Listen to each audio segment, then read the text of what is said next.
할렐루야. 성경 1189장 장별로 알아가는 성경 이야기 진행을 맡고 있는 구재숙 목사입니다.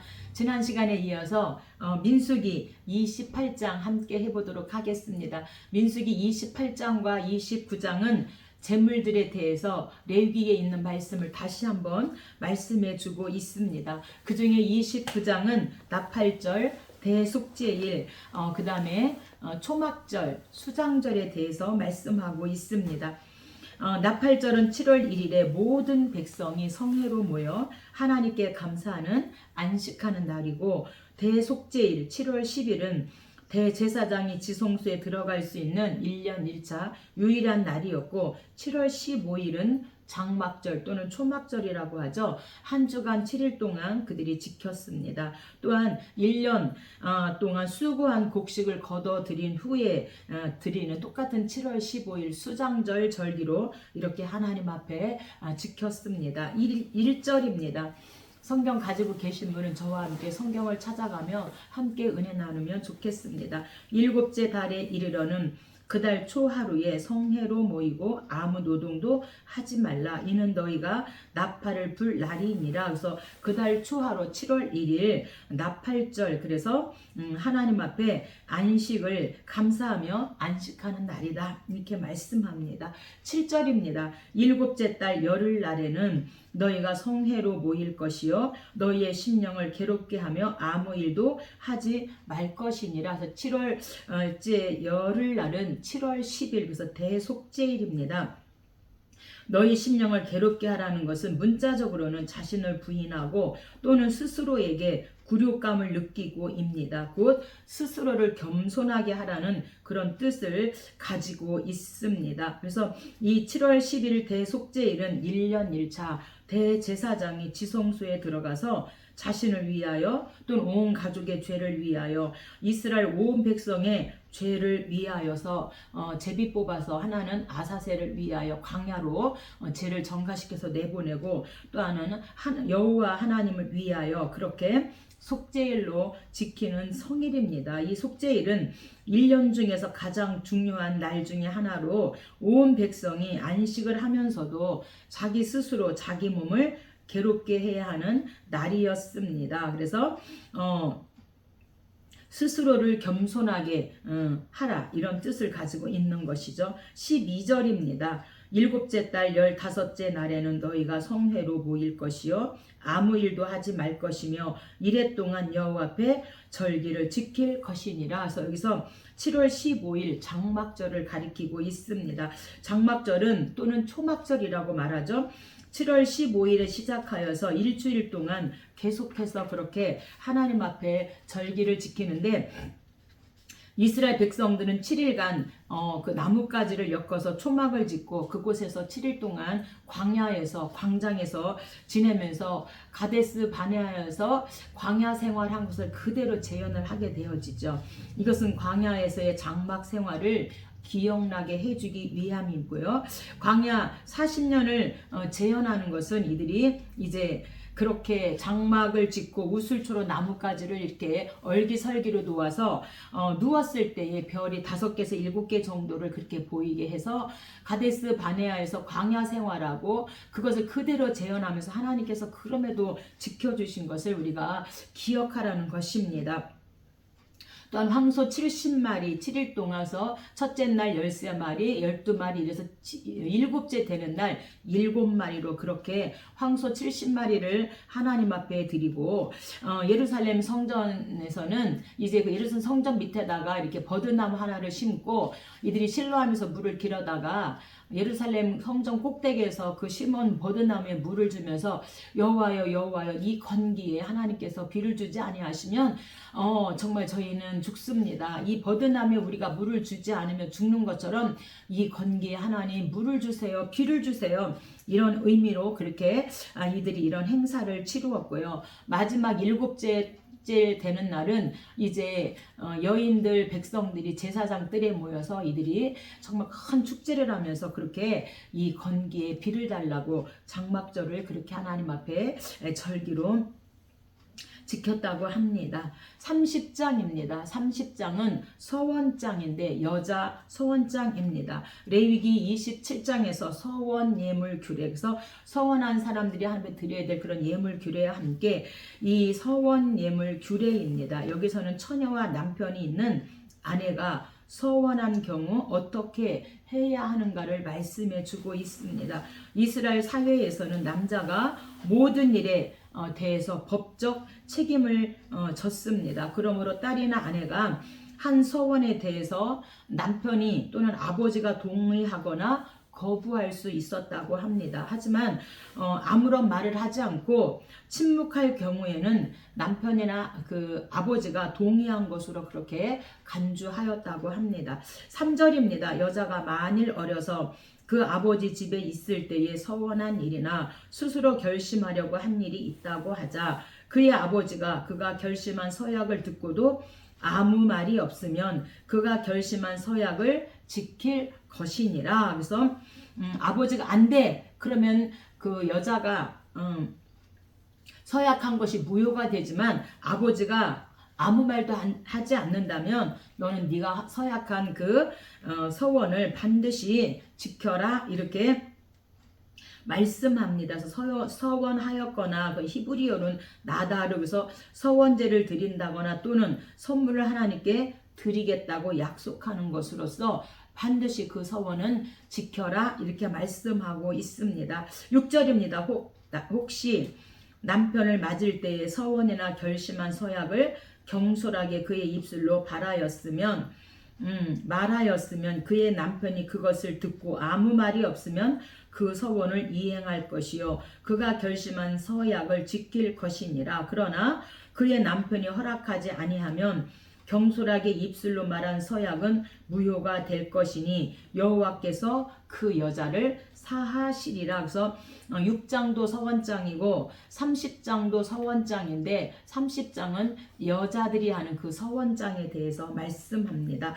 9절입니다. 과부나 이혼당한 여자의 서원이나 그가 결심한 모든 서약은 지킬 것이니라. 부녀가 혹시 그의 남편 집에서 서원을 하였다든지 결심하고 서약을 하였다 하자 그 서원은 다 이행할 것이요 그가 결심한 서약은 다 지킬 것이니라. 그러나 그의 남편이 그것을 듣는 날에 무효하게 하면 그 서원과 결심한 일에 대하여 입술로 말한 것을 아무것도 이루지 못하나니. 입술로 말한 것은 이스라엘 사람들은 말을 매우 중요하게 여겼다고 합니다. 입 밖으로는 이미 나온 말은 진실하고 무시할 수 없는 것으로 보았고 더욱이 남자의 말은 하나님 앞에서 반드시 책임져야 했음을 말씀해 주고 있습니다. 그래서 6장과 30장이 서원장인데 오늘 30장에서는 여자들이 한 서원에 대해서 말씀하고 있습니다.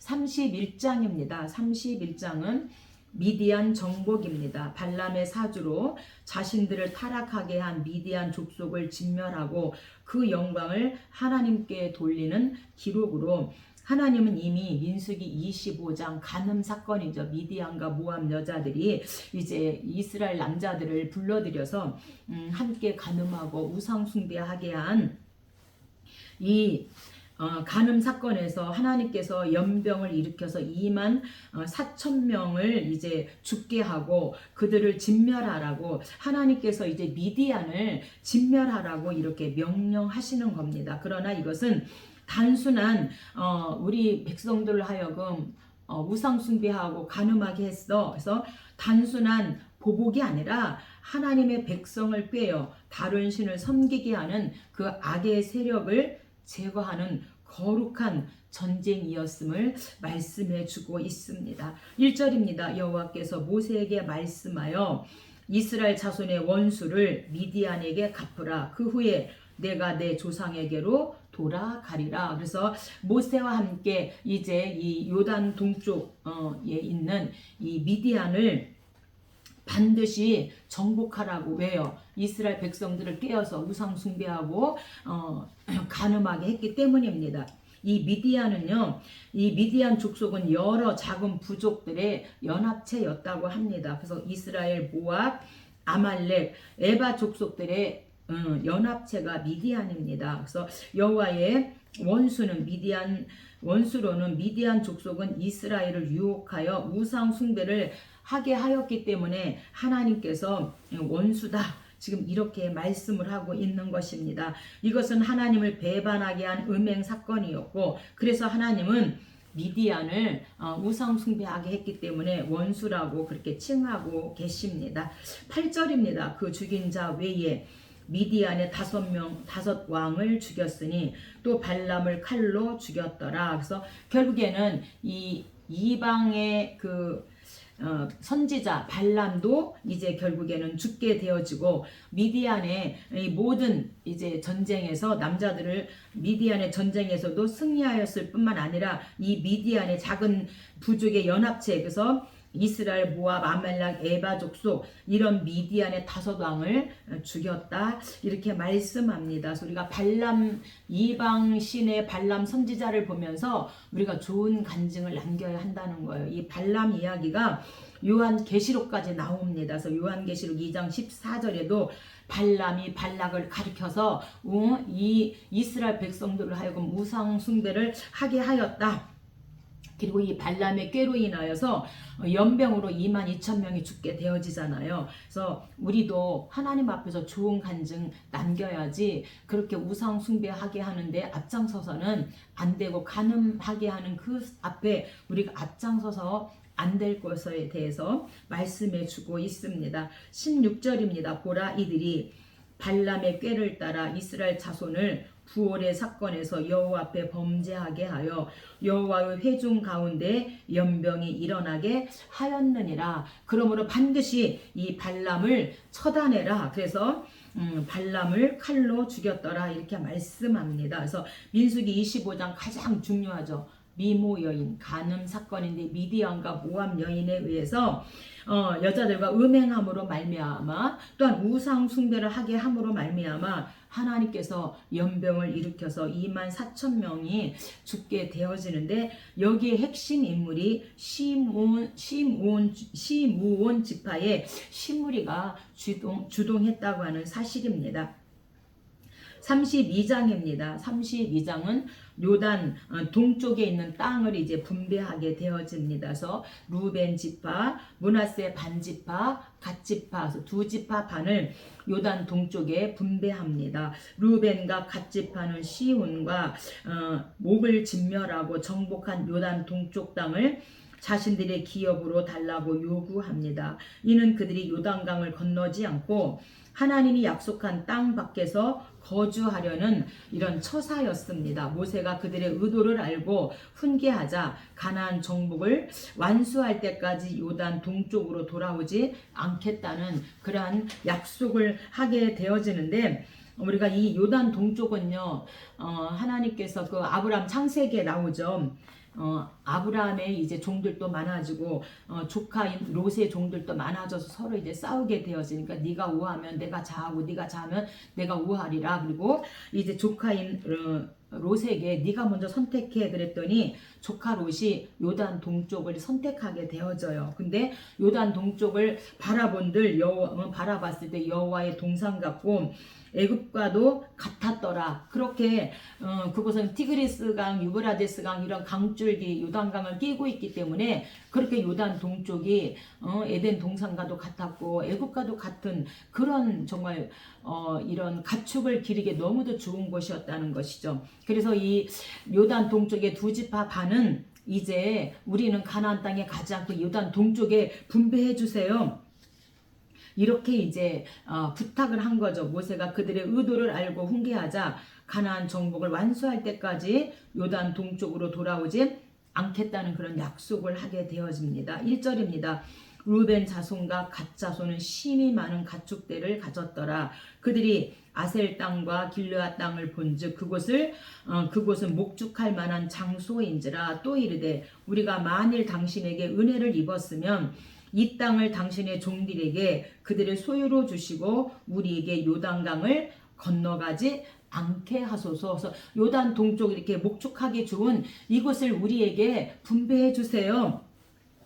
은혜를 입었으면 분배해 주세요. 그래서 이 은혜를 입었다는 것은 히브리어로 헨, 그래서 호의, 좋아함, 자비, 친절 이런 뜻을 가지고 있고요. 이 본문에서 은혜를 입다란 표현은 약자가 강자의 호의로 도움을 얻는다는 뜻을 가지고 있습니다.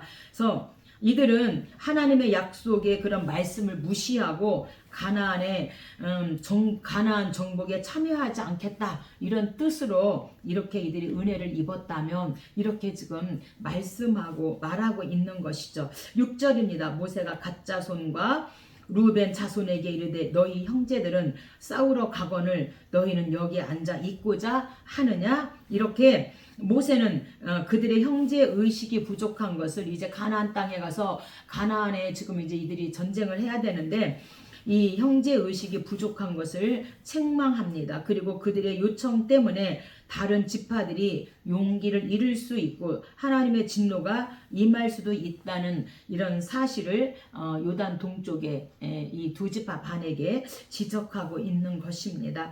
7절입니다. 너희가 어찌하여 이스라엘 자손에게 낙심하게 하여서 여호와께서 그들에게 주신 땅으로 건너갈 수 없게 하려느냐. 어찌하여. 그래서 오늘 저와 여러분 정말로 이들은 편한 것 아니란 것만 생각을 하는 거예요. 하나님의 약속은 요단 동쪽이 아니라 서쪽 가나안 땅입니다. 반드시 우리는 이 가나안 땅에 들어가야만 하나님의 약속이 있는 것입니다. 이것 때문에 우리가 이제 여호수아에 보면은 가나안 땅에는 예루살렘 성전이 있는데 요단 동쪽에는 예루살렘 성전이 없습니다. 그래서 이제 예루살렘 맞은편에다가 똑같이 이제 예루살렘 그 성전 모형을 이들이 짓게 되어지죠. 그래서 이제 동쪽과 서쪽의 화해인데 반드시 신명기 12장에 하나님 택하신 그곳 반드시 거기서 만나자, 거기서 예배할지니라 이렇게 말씀했어요. 그런데 요단 동쪽 사람들이 이제 가나안 땅을 다 정복하고 이제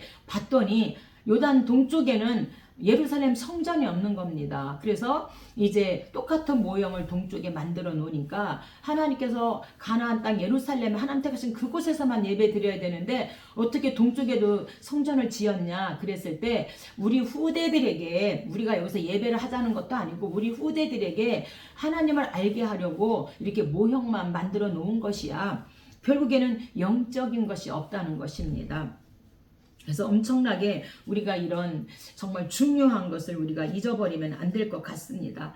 16절입니다. 그들이 모세에게 가까이 나와 이곳에 우리 가축을 위하여 우리를 짓고 요단 동쪽이죠. 어린아이들을 위하여 성읍을 짓고 견고한 성읍에 거주하게 한 후에 이스라엘 자손이 기업을 받기까지 우리가 집으로 돌아오지 아니하겠으며 우린 요단 이쪽 곧 동쪽에서 기업을 받았으니 그들과 함께 요단 저쪽에서 서쪽에서는 기업을 받지 아니하겠나이다. 지금 이렇게 이제 우리가 그러면 이렇게 여자들이 여기서 살 수 있도록 해놓고 우리가 가나안 땅 서쪽에 가서 같이 전쟁하고 여리고 서쪽에는 족속들을 다 물리치고 이제 땅을 분배할 때까지 우리가 함께 싸우겠습니다. 이렇게 지금 말하고 있습니다. 33절 모세가 갓 자손과 루벤 자손과 요셉의 아들 므낫세 반지파에게 아모리인의 왕 시혼의 나라와 바산 왕 옥의 나라를 주되 그 땅과 그 경내의 성읍들과 그 성읍들의 사방 땅을 그들에게 주매. 그래서 요단 동쪽에 이제 그렇게 루벤 갓지파 그다음에 므낫세 반지파 이렇게 두 지파 반에게 이제 땅을 분배하게 되어집니다. 그래서 우리가 이제 신명기에 가면은 아모리족을 정복하고 바산을 정복하고 미디안을 정복함으로 모세와 함께 이 땅에서 이제 두 지파 반이 요단 동쪽에서 이제 살게 되어집니다. 33장입니다. 광야 여정 요약입니다. 그래서 애굽에서 출애굽해서 지금 현재 모압 평지에 이르기까지의 이 광야 여정을 요약해서 33장에서 말씀하고 있습니다. 람셋 애굽에서 모압 광야까지는 사실 일주일이면 도달할 수 있는 그런 거리입니다. 그런데도 이스라엘 백성은 하나님께 반역하고 그게 바로 민수기 13장 정탐 보고 그리고 민수기 14장 이제 이들이 반역하게 되어지잖아요. 그러므로 말미암아 반역하고 불순종한 탓에 일주일이면 갈 수 있는 길을 40년 만에 비로소 이제 이곳에 당도하게 되어집니다. 따라서 가나안을 눈앞에 둔 시점에서 그들은 자신의 과거를 반성하고 하나님께 대한 절대 복종을 새롭게 다짐할 필요가 있었습니다. 그런데 그렇게 40년이라는 세월이 흐르면서 1세대는 다 죽고 이제 2세대들과 함께 절대 복종을 새롭게 다짐하면서 이제 가나안 땅에 이들이 들어가게 되어지죠. 1절입니다. 모세와 아론의 인도로 대오를 갖추어 애굽을 떠난 이스라엘 자손들의 노정은 이러하니라. 그래서 이제 광야 여정에 쭉 다시 말씀하고 있습니다. 3절 그들이 첫째 달 15째 날에 라암셋을 떠났으니 곧 유월절 다음 날이라서 출애굽기 12장 이들이 유월절을 지키고 바로 그 다음 날 이제 15일 날 떠났다.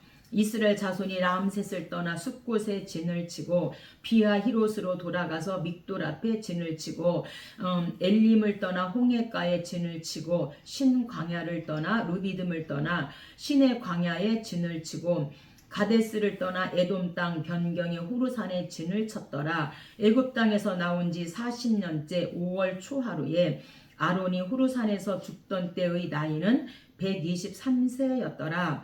요단강과 모압 평지에서 너희의 종족을 따라 그 땅의 제비를 뽑아 나눌 것이니 너희가 만일 그 땅의 원주민을 너희 앞에서 몰아내지 아니하면 너희의 눈에 가시와 너희의 옆구리에 찌르는 것이 되어 너희를 괴롭게 할 것이요 나는 그들에게 행하기로 생각한 것을 너희에게 행하리라. 그래서 이제 출애굽기에서부터 이 지금 민수기까지 이 광야의 그 40년의 그 여정을 이렇게 간단하게 요약해서 말씀해 주고 있습니다. 34장입니다. 34장은 사방 경계로 하나님께서 이제 가나안 땅에 들어가서 동서남북으로 이제 경계를 지어 주십니다. 가나안의 경계와 기업을 나눌 12지파의 대표자의 명단으로 하나님은 일찍이 아브라함 때부터 이스라엘 자손에게 애굽 강에서부터 유브라데 강까지 이르는 넓은 광야를 주시겠다고 창세기 12장과 15장 횃불 언약을 통해서 약속해 주셨습니다. 하지만 그들이 가나안을 차지하기 위해서는 무수한 낭만이 있었고 그런데도 하나님은 자신의 그 언약을 이루시겠다는 의지를 천명하시고 있습니다. 2절입니다.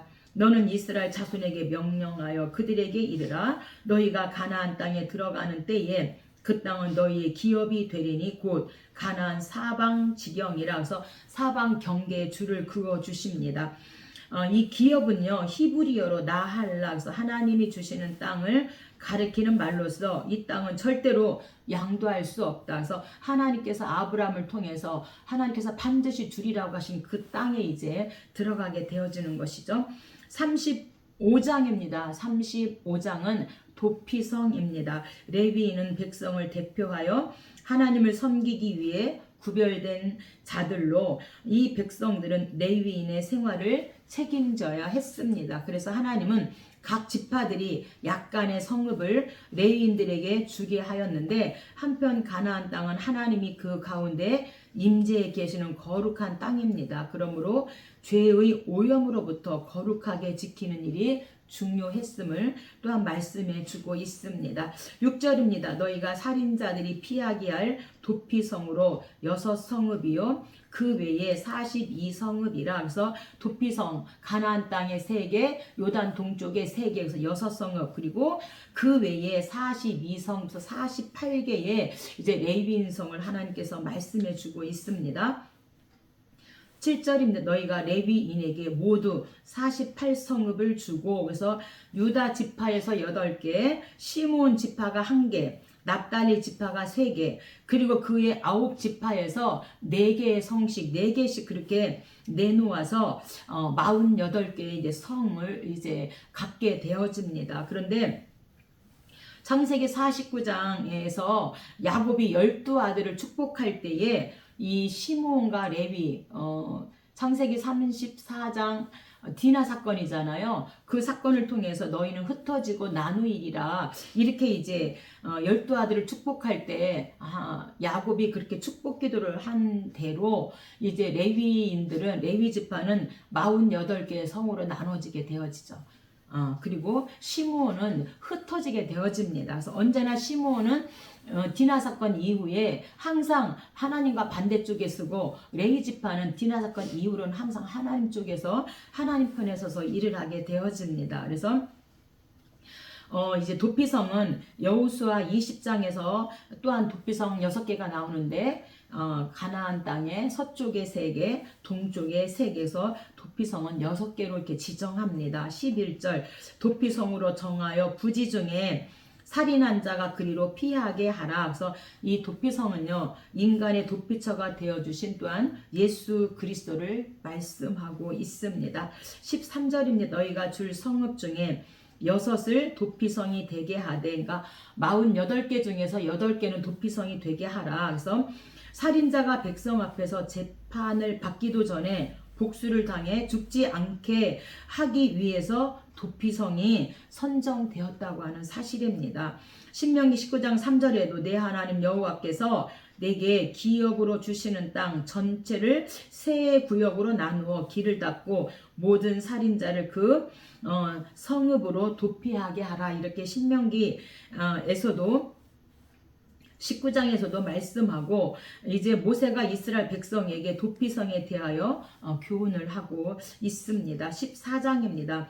새 성읍은 요단 이쪽에 두고 새 성읍은 가나안 땅에 두어 도피성이 되게 하라. 그래서 이 가나안 땅에, 이 서쪽 가나안 땅에는 가장 큰 길거리, 그래서 헤브론, 그다음에 세겜, 갈릴리, 가데스, 이렇게 3개를 뒀고요. 동쪽은요, 요단 동쪽이죠. 베셀, 길르앗, 나못, 바산, 골란, 이렇게 3개를 이렇게 도피성을 세우게 되어집니다. 15절입니다. 이 6 성읍은 이스라엘 자손과 타국인과 이스라엘 중에 거류하는 자의 도피성이 되리니 부지 중에 살인한 자가 그리로 도피할 수 있으리라. 25절, 피를 보복하는 자의 손에서 살인자를 건져내어 그가 피하였던 도피성으로 돌려보낼 것이요, 그는 거룩한 기름 부음을 받은 대제사장이 죽기까지 거기 거주할 것이니라. 그래서 이 대제사장이 죽기까지 거기 거주한다는 것은 도피성 안에 또 도피처가 있다는 사실을 말씀해 주고 있습니다. 그래서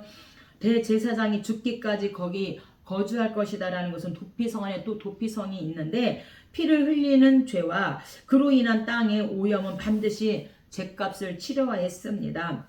왜냐하면 하나님이 자기 백성 가운데 계심으로 이스라엘 백성은 그 땅을 모든 부정한 것에서 깨끗하게 보존해야 했기 때문입니다. 그리고 죄값은 이제 첫째, 살인자를 죽임으로써, 그래서 계획적인 살인을 했을 경우, 또는 또 두 번째는 대제사장의 자연적인 죽음으로써 실수로 살인한 경우죠. 그러니까 계획적으로 살인한 경우와 실수로 부지 중에 실수로 살인한 경우에 대해서 이제 말씀해 주고 있습니다. 그래서 대제사장의 자연적인 죽음으로써 대제사장의 죽음의 대가로 죄를 속함받는 것은 그리스도의 그 죽음을 예표하고 있습니다. 그래서 대제사장이 이곳에서 대제사장이 죽으면 이제 그 도피성에 있던 사람들이 또한 자유의 몸이 될 수 있다. 이렇게 지금 말씀해 주고 있는 것입니다. 26절, 그러나 살인자가 어느 때든지 그 피하였던 도피성 지경 밖에 나가면 그 살인한 자를 만나 죽일지라도 그 피 흘린 죄가 없나니. 도피성 안에 있으면 보호받을 수 있지만 도피성 밖으로 나갔다면, 그래서 살인자를 만나서 죽였다면 그 피 흘린 죄가 없다. 왜? 도피성으로 나갔기 때문에. 28절, 이는 살인자가 대제사장이 죽기까지 그 도피성에 머물러야 할 것이라. 대제사장이 죽은 후에는 그 살인자가 자기 소유의 땅으로 돌아갈 수 있느니라서, 대제사장이 죽으면 또 이제 자유의 몸으로 나올 수 있다. 그게 도피성 안에 또 도피성에 대해서 말씀해 주고 있습니다. 마지막 민수기 36장입니다. 36장은 여성 특례법입니다. 그래서 27장에서 이제 슬로보앗의 딸들은 남자 상속자가 없을 경우 여자들이 상속권을 부여받을 수 있게 해달라고 27장에서 모세에게 요구하여 승낙을 받게 되어지죠.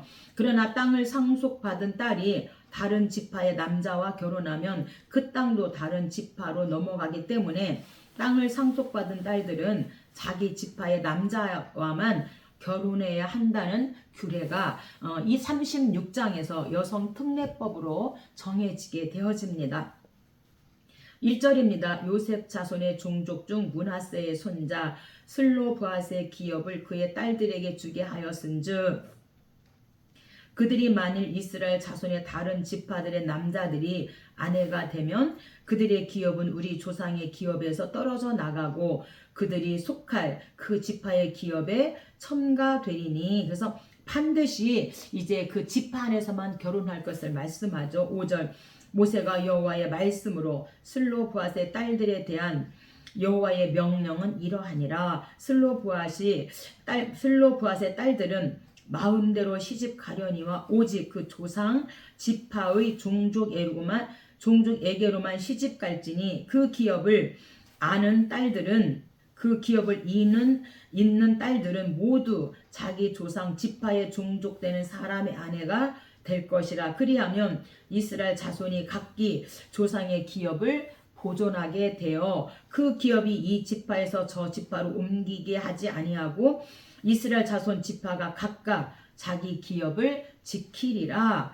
아멘. 그래서 이 여성 특례법으로 같은 지파 안에서 결혼하라. 그러면 이제 그 조상의 기업이 보존되게 될 것이다. 각각 자기 기업을 지키게 될 것이다. 이렇게 말씀합니다. 11절 슬로보앗의 딸 말라 디르사 호글라 빌가 노아가 그들의 숙부의 아들들의 아내가 되니라. 그래서 이 아들이 없어도 여성 특례법으로 이제 그렇게 규례를 제정해서 이 슬로밧의 딸들도 이제 기업을 얻게 되어집니다. 이렇게 해서 우리가 민수기 1장부터 36장까지 우리가 한번 생각해 보았습니다. 민수기는 이들이 이제 정탐 보고 민수기 13장에서 정탐 보고를 할 때에 두 명은 정말로 하나님의 그 하실 일을 기대하며 그들은 우리 앞에 밥이다 이렇게 말했지만 10명은 눈에 본 대로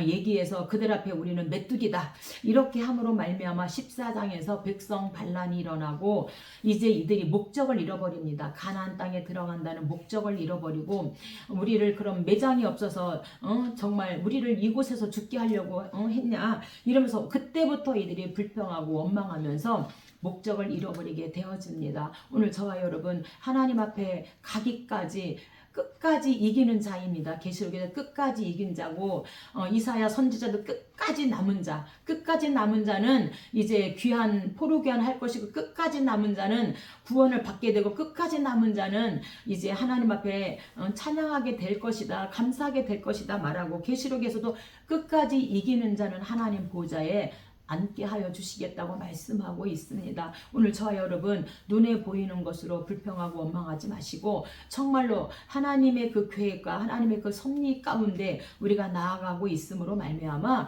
정말로 목적을 잃어버리지 말고 오직 하나님을 사랑하고 하나님의 그 약속을 믿고 우리가 따라가면 좋겠습니다. 감사합니다.